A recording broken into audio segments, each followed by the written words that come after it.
যখন কোনো স্থানে পারমাণবিক বোমা বিস্ফোরিত হয় তখন সেই স্থানটি প্রধানত ৬টি স্তরের মধ্য দিয়ে যায়। স্তর ২, তাপীয় তরঙ্গ ও শকওয়েভ। একটি পারমাণবিক বোমা যখন বিস্ফোরিত হয় তখন তার সম্পূর্ণ কোর বিস্ফোরিত হয় না, খুব সামান্য পরিমাণে ব্লাস্ট হয়।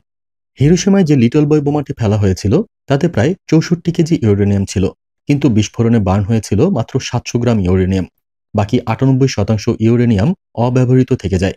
তবে অল্প পরিমাণ বিস্ফোরক বার্ন হওয়ার ফলে যে শক্তি নির্গত হয় তার প্রায় ৩৫% তাপীয় বিকিরণ বা থার্মাল রেডিয়েশন হিসেবে ছড়ায়। এই তাপীয় বিকিরণের কারণে পারমাণবিক বোমা বিস্ফোরণের কয়েক সেকেন্ডের মধ্যেই একটি তাপীয় তরঙ্গ বা হিট ওয়েভ তৈরি হয়। এই সময় তাপমাত্রা ৫ থেকে ৬,০০০ ডিগ্রি সেলসিয়াস পর্যন্ত পৌঁছাতে পারে, যা সূর্যের বাইরের পৃষ্ঠের তাপমাত্রার চেয়েও বেশি। কয়েক সেকেন্ডের জন্য পৃথিবীর ভেতরেই যেন একটি ছোটখাটো সূর্য তৈরি হয়। গ্রাউন্ড জিরো থেকে ১ কিলোমিটারের মধ্যে থাকা সমস্ত বাড়িঘর ও মানুষ এই তাপীয় তরঙ্গের কারণে মুহূর্তের মধ্যে বাষ্পে পরিণত হয়ে যায়।